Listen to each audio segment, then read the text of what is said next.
calls you or raises you, he probably hit something. You didn't hit something, he probably did. You took a small stab at the pot, it didn't work out, let it go. Don't try to spend all your chips bluffing an opponent who obviously has a better hand than you. Sometimes it's wise just to say, okay, he has the best hand this time. I'm going to try and get him next time. Hopefully, I'll flop the best hand, or maybe none of us will flop anything, and I'll win that pot. If your opponent connects on the flop, he's usually going to win the pot. If you hit, you're usually going to win the pot.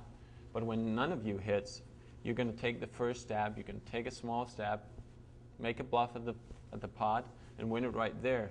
That's going to give you a big advantage against your opponent if you're always winning the small pots where nobody hits anything. And as I stated earlier, about 40% of the time, none of you is going to hit a pair on the flop. So that's very important. The small bluffs, don't invest all your money. Do the small bluff once, maybe sometimes twice. Again, just to keep your opponents off guard. You don't want to do the same all the time. Mix it up a little bit, but be very aggressive.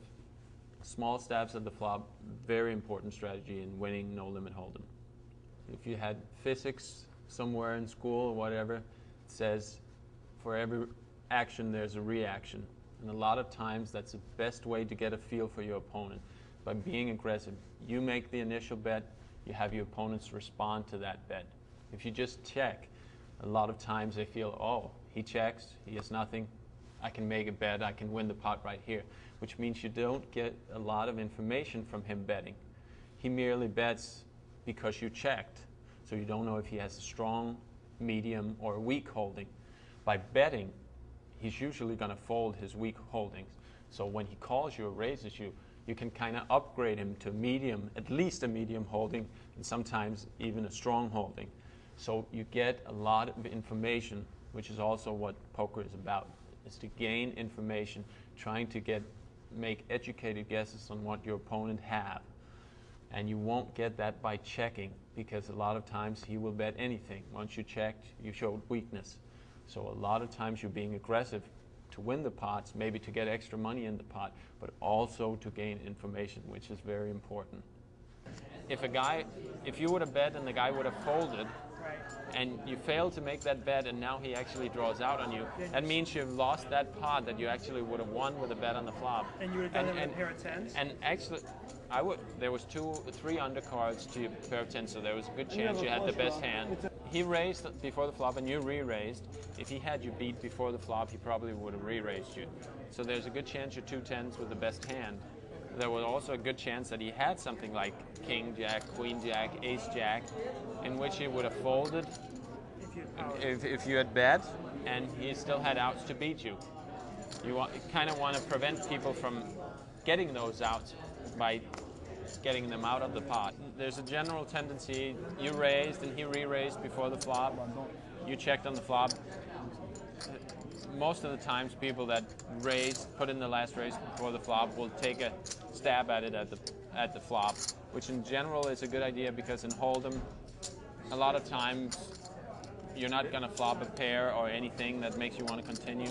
So he's kind of in charge of the hand, in control, so his bet might make you lay down the hand. By checking, he probably gave you some outs. You probably had overcards to his tens or something like that. Let's say I have an 8 and a 7 instead of these 2 cards.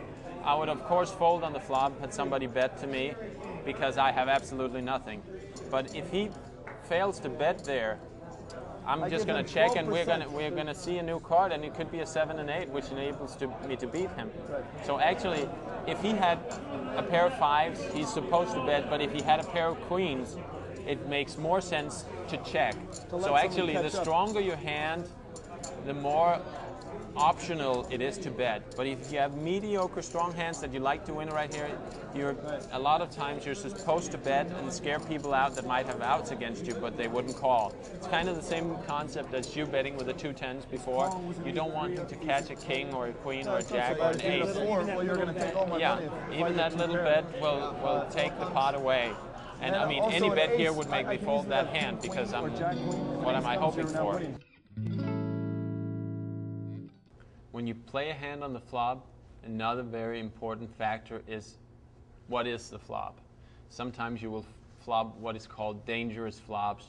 You flop 7, 8, 9, 3 spades, flops consisting of pair. They're kind of troublesome. They're difficult flops to handle. And a lot of times, again, being the aggressor gives you a big advantage. A lot of times, 3 spades out on the board, you being the aggressor, it's very hard for your opponent without a spade in his hand to call anything. If he has a small pair, he doesn't really want to commit a lot of money into that pot. You might have the flush already. You might have a flush draw with overcards. He's a substantial dog. It's just a troubling flop for a lot of hands, and being the aggressor, you might take it away. The same 3 connectors, 7, 8, 9. You might have flopped a pair in a straight draw. He might have a small pair. He might have ace high. You're being the aggressor. You might have flopped nothing. We don't know because, of course, you're going to mix up your play. But a lot of time, being the aggressor, again, flopped a pair. The flop comes jack, jack, 4. Being the aggressor, he has a king and a queen. He can't really beat anything. If you have an ace, he's beat. If you have a jack, he's beat. If you started with a pair, he's beat. There's a lot of hands he's going to worry that you have, and a lot of times he's just going to say, well, I'm going to let this one go. Being the aggressor, you're going to have the advantage of winning those pots where he says, well, I'm going to wait for a better opportunity. That's very key, to pick up the small pots, slowly increasing your stack so you're better situated for later when the blinds go up, when the antes get high. So being very aggressive also when there's troublesome flops. 3 of the same suit, 3 connectors, 8, 9, 10, or pairs on the flop. It's actually probably more important on those kind of flops being aggressive. If you have normal flops that sometimes people hit, sometimes not, but the troublesome flop, you're going to scare a lot of opponents away, and you're going to be picking out the pots. It's very key. Now, when playing the turn, hopefully you've been on the aggressor on the flop. If not, no, you're not always going to be the aggressor, but hopefully you feel like you've gained some information on what's going on. A lot of times when I'm very aggressive on the flop, I tend to change gears a little bit on the turn. Feel like if I bet on the flop, I got to respond. I got to feel for where my opponent is at.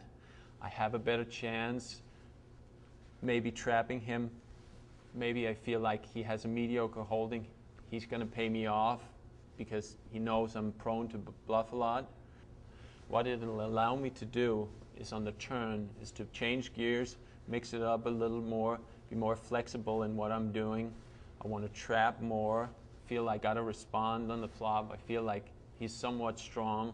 I might try to show some weakness if I'm strong, show strength if I'm weak. Of course, some hands I'm just going to play straight forward, but definitely mix it up. Don't let him know where you're at. Sometimes you will have to check raise on the turn just to keep him off guard. Don't think he can take any pot just because you checked on the turn. So mix it